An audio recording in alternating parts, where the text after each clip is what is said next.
Hey guys, welcome back. We are looking at a different type of resin than we normally do on this channel. We are looking at two different resins from Ameralabs. Now, Ameralabs doesn't actually have a castable resin for us to try out, but they had two different resins that we thought applied very well to the jewelry industry, so let's take a look at them.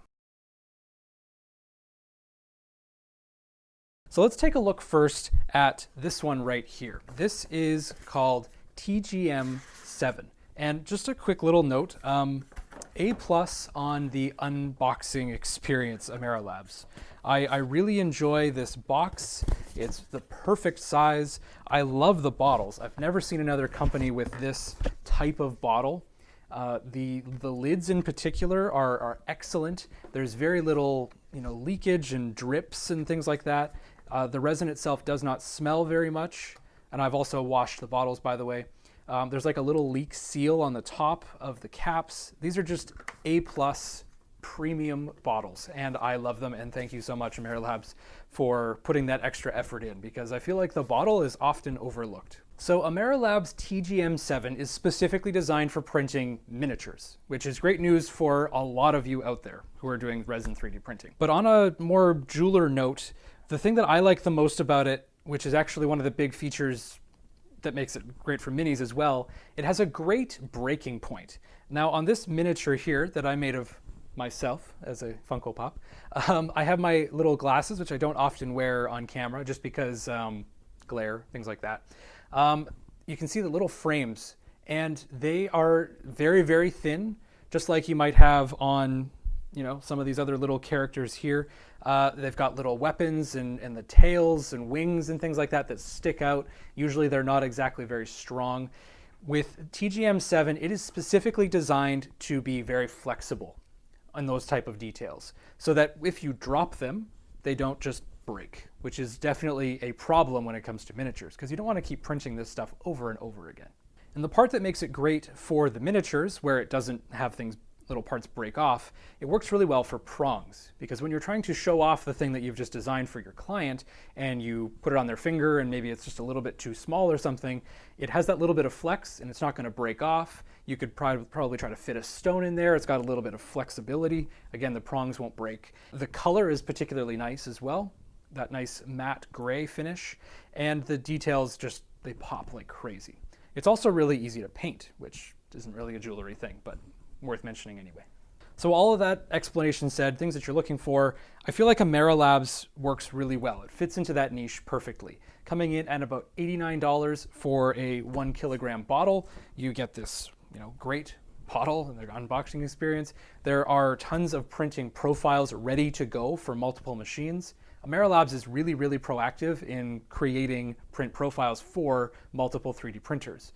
I found out about them, first of all, I think it was actually Google, but then I found out that they had printing resin profiles for the SL1S, which was awesome. Now, on the note of printing with TGM-7, I found that Prusa profile worked pretty well. There was some bed adhesion issues that were very consistent. However, after I reached out to Ameralabs, they instructed me that if you're having bed adhesion problems, just keep increasing that base layer. It does get overexposed. It does get a little bit of an elephant's foot, but it does help a lot. I think the base exposure settings for the Prusa were, I think they were 25 seconds or something like that. And I was not able to get it at all. And it was really hit or miss at 30. So I just jacked it up to a minute, and that solved all my problems. I haven't had any bed adhesion problems whatsoever after that. But I didn't have to touch any of the regular layers. Now, I'm not personally interested in tabletop gaming myself. However, I do quite a bit of work, in that range. A lot of clients come to me asking for prints, and I definitely would highly recommend this resin if you're in that territory, just for the fact that it has that flexibility. I did find a very interesting thing with this little guy in particular. He's a little, I think it's called baby wyvern or something. I actually forgot him in the ethyl alcohol overnight, and if anyone's ever done that, that's usually a death sentence for most models. This one actually came out. All the details were intact, but he was soft and limp as a noodle. I could bend and flex it like crazy. Now, that seems to have all evaporated off because it's back to the way it should be. It's kind of rigid. It definitely has that little bit of flexibility that we expected from the resin normally. It was just kind of interesting to see it, be floppy and weird like that. But it's not a death sentence, and it's a very malleable, easy to use resin. So let's move on to AMD-3. Now this one, exactly the same as before, it has a great unboxing experience. It does have a different color gray than TGM-7, so you can kind of tell the difference, but it's very, very subtle. You may end up getting these mixed up. It's like just slightly more white, I guess. It's kind of hard to tell exactly. But this one does have a much different purpose than the TGM-7. As far as I'm aware, with the AMD-3, this is more of a professional grade resin. For example, if you were, a sculptor, a digital sculptor in ZBrush, you wanted to make a bust of a character or something like that, and then possibly take a mold of it and, be able to make replicas in a more economical way, this is the material that you would want to use. It has much better detail retention. Not to say that the TGM-7 wasn't detail-oriented.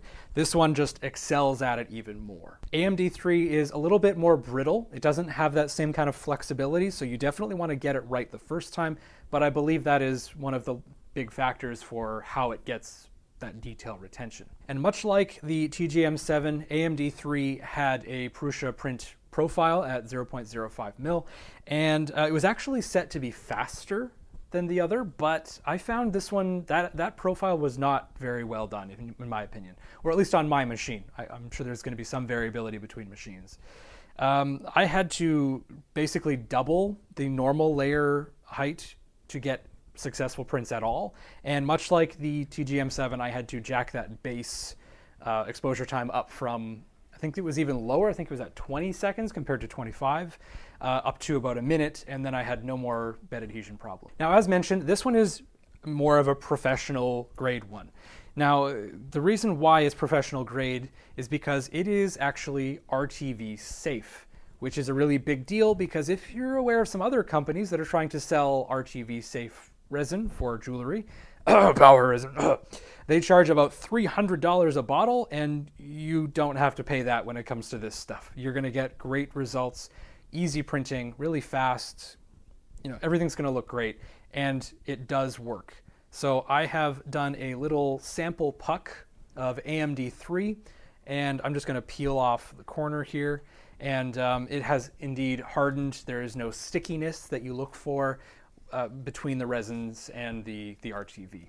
Now, I used Smooth On Sorta Clear 40, which is a very interesting one to me. It's actually the first time I've ever used it. So I'm more used to using the Smooth On Platinum 940, I think it is. It's a food grade one.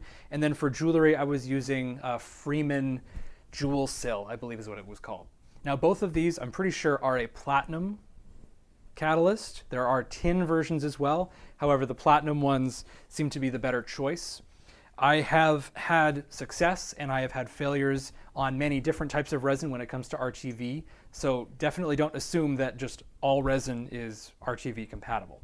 One of the ones primarily that did not do well with Rtv was Soraya Sculpt. However, I haven't tried all of Soraya's product line, so maybe one of them does work. However, that's quite a bit of testing, and we can verify for sure that Ameralabs AMD-3 is Rtv safe. So AMD-3 actually comes in at the same price point as TGM-7 at $89 a bottle USD, which is, again, not all that bad. There's definitely something to be said for the quality of resin to the printer and things like that. So in conclusion, my experience with these two resins has been very, very positive. I've had quite a few little issues with that bed adhesion, as I mentioned before, but I did resolve them fairly quickly, and the support that I got from Ameralabs was great.